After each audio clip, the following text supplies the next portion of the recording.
Bonjour, nous allons aujourd'hui ouvrir le chapitre 5 du livre de l'Exode, mais auparavant, il faut que nous nous posions cette question: que s'est-il passé en Égypte depuis le départ de Moïse? Si on accepte la chronologie que je vous propose de suivre depuis le début de notre lecture, l'Égypte, à cette période, a quitté la 20e dynastie pour entrer dans la 21e dynastie, et dans le même temps s'est ouverte la 3e période intermédiaire de l'histoire de l'Égypte. Comprenez, le nord et le sud sont à nouveau déchirés. En 1080, le pharaon Ramsès XI avait ordonné à Herihor, un vizir, qui était premier grand prêtre de Amon, de reprendre en main la Haute-Égypte. Sauf que, après avoir rétabli l'ordre, Herihor s'est auto-institué roi et il a fondé un contre-pouvoir dans le sud, désormais politiquement aux mains des grands prêtres de Amon, qui sont aussi des chefs de guerre. Ce royaume va cohabiter 10 ans avec le dernier Ramsès, après quoi le frère de Herihor, ou son fils, on ne sait pas très bien, du nom de Smendes, va s'installer à Tanis et à son tour s'auto-proclamer premier pharaon de la 21e dynastie. Et là, Smendes et Herihor vont aller jusqu'au bout de ce qu'avait commencé Ramsès XI. Ils vont intimer aux cadres, prêtres compris, et à tout le personnel du sanctuaire d'Aménophis, fils de Apou, d'émigrer dans le delta. Toute l'administration du sanctuaire et le village de Deir el-Médine sont alors déplacés vers le nord. C'est la fin de la vallée des rois et le sanctuaire mémorial de Joseph Aménophis est définitivement fermé. Or, voilà ce que rapporte Flavius Joseph, toujours le grand historien de l'Antiquité, à partir d'un document rédigé au IIIe siècle avant Jésus-Christ, écrit par un certain Manéthon, qui raconte l'histoire de l'Égypte ancienne. D'après cet auteur, le pharaon voulut réaliser son désir de nettoyer le pays d'Égypte des lépreux et autres impurs, entendez par là les houbrous. Il les réunit au nombre de 80 000, dit le texte, et il les envoie dans les carrières du nord pour travailler à l'écart des autres Égyptiens. Il y avait parmi eux des prêtres savants, convaincus eux-mêmes d'impureté, et ont commis l'erreur, dit le texte, de les faire travailler, ce qui attira la colère des dieux. Les hommes enfermés dans les carrières montèrent l'opération d'une révolte et ils prirent pour chef l'un des prêtres à qui ils jurèrent obéissance absolue. Et pour Manéthon, ce chef n'était autre que Moïse. Alors pourquoi enrôler les prêtres fut-il une erreur? Alors replaçons encore les choses dans le contexte. Étant donné la notoriété du sanctuaire d'Aménophis, fils de Apou, on comprend complètement qu'il ait pu être perçu comme une menace pour l'État, un peu comme l'ordre des Templiers au XIVe siècle en France. Dès lors, sous prétexte de construire une nouvelle capitale, Héliopolis ou Tanis, dans le delta en tout cas, le pharaon, qui fait partie des prêtres de Amon, décide de passer outre le décret d'Amenhotep III qui exemptait de corvée le clergé et tous les affiliés au sanctuaire mémorial. Parce qu'il a besoin, pour cette construction, de ces prêtres savants. Alors il enferme les houbrous dans les mines de Toura, c'est vers les grandes pyramides de Gizeh, et il les soumet aux travaux forcés. Parmi eux se trouvaient les prêtres savants, c'est-à-dire les prêtres officiants du sanctuaire mémorial, et ce sont donc eux qui vont organiser la révolte définitive. Maintenant, comment les dignitaires du sanctuaire ont-ils vraiment réagi? Alors c'est là qu'il faut revenir à Moïse. Mais attention,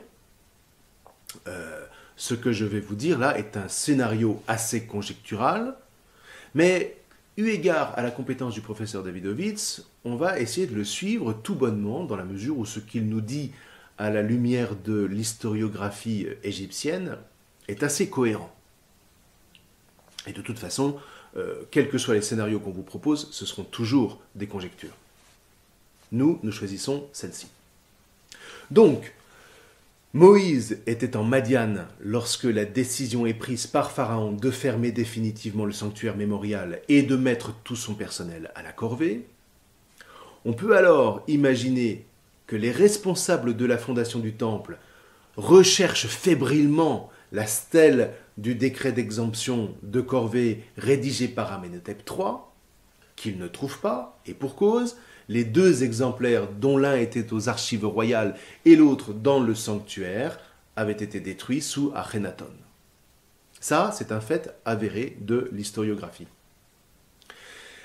Mais ils savent aussi que Moïse en avait une copie sur papyrus qu'il portait au cou comme un signe de sa fonction de grand administrateur. Donc, apprenant qu'il n'est pas mort, ils vont envoyer à Aaron, son frère, et le grand prêtre du sanctuaire, pour le retrouver. Dès lors, Moïse revient dans le delta avec son frère, et tous les deux vont rédiger une copie du décret sur une nouvelle stèle, cette stèle précisément qu'on a découverte en 1838 et qui fait partie du patrimoine du British Museum de Londres. Rappelons-nous qu'il s'agit là d'une des toutes premières pièces de l'égyptologie moderne. Je vous mets le texte en document. Ce qui nous intéresse ici, ce sont les imprécations que contient ce texte contre ceux qui obligeraient le personnel du temple à la corvée. Voici ce qui est dit.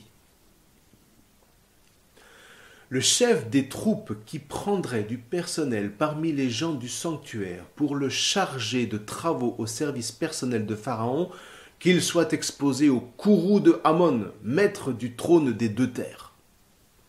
Il les livrera au feu du roi en son jour de colère. Son uréus frontal vomira la flamme sur le haut de leur tête. Il détruira leur chair et il dévorera leur corps. Ils deviendront comme Apophis au matin du jour de l'an. Ils chavireront dans la mer qui engloutira leurs cadavres. Ils ne recevront pas les honneurs dus aux gens vertueux. Ils ne pourront pas avaler les offrandes des morts. On ne leur versera pas en libation l'eau du cours du fleuve.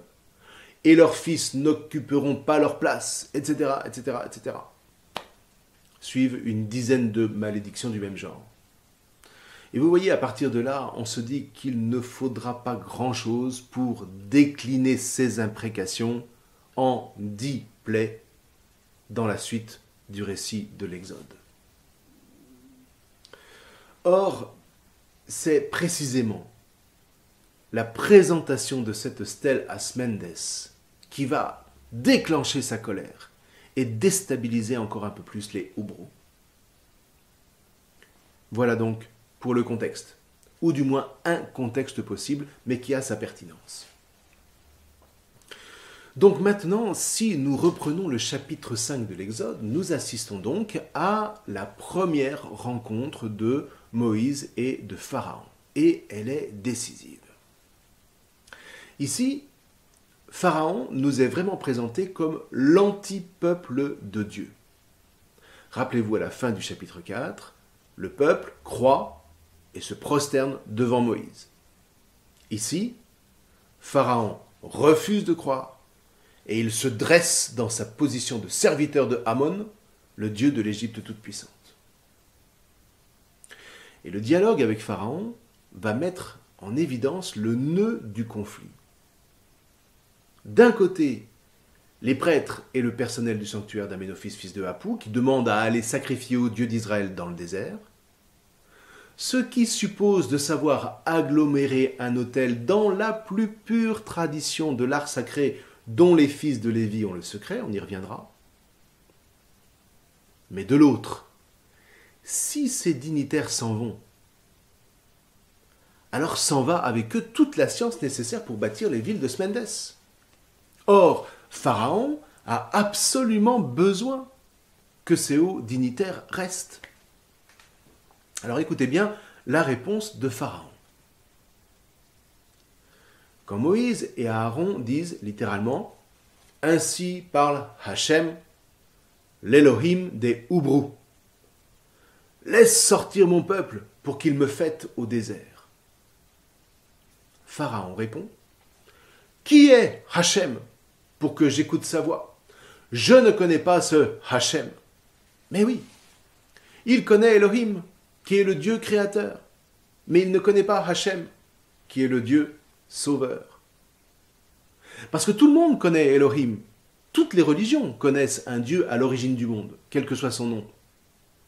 Mais un Dieu sauveur, comme on l'a déjà relevé dans les vidéos précédentes, ça, c'est complètement inédit. Ce Dieu-là n'entre pas dans la théogonie du Pharaon parce que Pharaon n'a aucun lien avec lui, alors que normalement, il est dans sa personne royale le lien nécessaire avec tous les dieux du panthéon égyptien. Alors, il décrète que Hachem, qu'il ne connaît pas, n'existe pas. Un peu comme les francs-maçons d'aujourd'hui, du moins pour les loges déistes. Pour eux, Dieu est peut-être le grand architecte, mais le Dieu de la Torah, le Dieu de la Bible, le Dieu sauveur, ils ne veulent pas le connaître. C'est assez pratique, parce que le Dieu grand architecte leur laisse à peu près les mains libres. Comme pour Pharaon, par qui d'ailleurs ils sont absolument subjugués. Tout ça, vous voyez, devrait nous aider à comprendre que la Bible ne nous raconte pas une histoire du passé, mais qu'elle reste constamment actuelle. De sorte que même dans les situations où nous voyons se lever périodiquement des ennemis de Hachem, du Seigneur, et de son Christ, Jésus, eh bien nous restions coûte que coûte dans l'espérance. Le Seigneur nous délivrera. Nous n'avons pas, de ce point de vue-là, à douter ou à nous inquiéter. À la condition, évidemment, que nous restions à son écoute et que nous prenions le chemin de la vie qu'il nous ouvre, aussi dur et aride que paraisse ce chemin. Ne vous en faites pas, les pasteurs sont là, au milieu de nous, pour nous guider sur ce chemin de vie au nom du Christ. Bref. Alors, à partir du verset 6, Pharaon décide d'augmenter la cadence, tout en privant les Hébreux de la paille qui servait à la confection des briques. Pourquoi ? Cette technique remonte au premier empire à l'époque de Imhotep. Les pyramides de briques crues de la 12e dynastie, de 1850 à 1785 avant Jésus-Christ, utilisaient précisément le limon du Nil mélangé avec de la paille broyée. Ceci dit, la paille n'est pas non plus absolument obligatoire parce que les briques de El Amarna, par exemple, n'en contiennent pas. N'empêche que, quand elle est utilisée, la paille broyée augmente assez sensiblement la résistance de la pierre, d'environ 15%, sans en augmenter significativement le poids. On va l'utiliser préférentiellement, par exemple, pour les voûtes. Mais qui plus est, la paille dont parle ici la Torah n'est pas non plus n'importe quelle paille. Le mot teben est très proche de tabin, qui signifie souiller. Et donc, il s'agit en réalité d'une paille particulière mêlée à de la crotte et à de l'urine d'âne pour augmenter le pouvoir d'agglomération de l'argile avec la paille. Alors le paradoxe, c'est que les vestiges de ces briques particulièrement résistantes sont très rares aujourd'hui pour la raison simple que ce sont des engrais extraordinaires. Donc, au fil des siècles, les paysans les ont récupérés pour fumer leurs terres. Bon, quoi qu'il en soit, la paille dont il est question ici est donc cette paille souillée que les Égyptiens livraient toute préparée aux Hébreux. En interdisant la livraison, Pharaon oblige donc ces Hébreux à aller chercher eux-mêmes le chaume, mais aussi à trouver un remplaçant à l'ingrédient chimique qui renforce l'agglomérat, sachant que la qualité des briques ne doit pas changer. Alors que s'est-il passé pour qu'on en arrive là ? Eh bien, il s'est passé que si on reprend ce que nous avons dit au début de cette vidéo, Moïse est venu présenter la stèle du décret d'Amenhotep III en demandant de pouvoir aller sacrifier à Dieu dans le désert. Or, pour cela, il faut savoir fabriquer une pierre agglomérée sans paille préparée. Donc, d'une certaine manière, Pharaon leur dit, vous voulez aller fabriquer un autel sans paille souillée? Eh bien, fabriquez donc cette pierre ici, selon vos connaissances, et en même quantité. C'en est fini des livraisons de paille.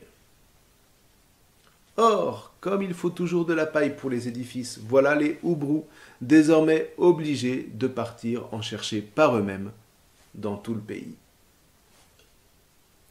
Alors évidemment, le peuple demande audience à Pharaon, qui va les assigner de plus belle à travailler. Suite de quoi le même peuple se tourne contre Moïse et Aaron. Vous nous avez rendus odieux aux yeux de Pharaon. Et là, Moïse est désarçonné. Un petit peu quelquefois comme les pasteurs de l'église sont désarçonnés devant les réactions du peuple. Que faire? Eh bien, il va prier. Il va intercéder, comme Abraham, comme les psaumes. Lève-toi, Seigneur, pourquoi dors-tu? Tu éloignes de moi mes amis, tu m'as rendu abominable pour eux. Ça, c'est le psaume 88. Qu'est-ce que Dieu va lui répondre? Eh bien, nous verrons cela la prochaine fois. D'ici là, je vous souhaite une très bonne lecture de ce chapitre 5 de l'Exode. Je vous remercie.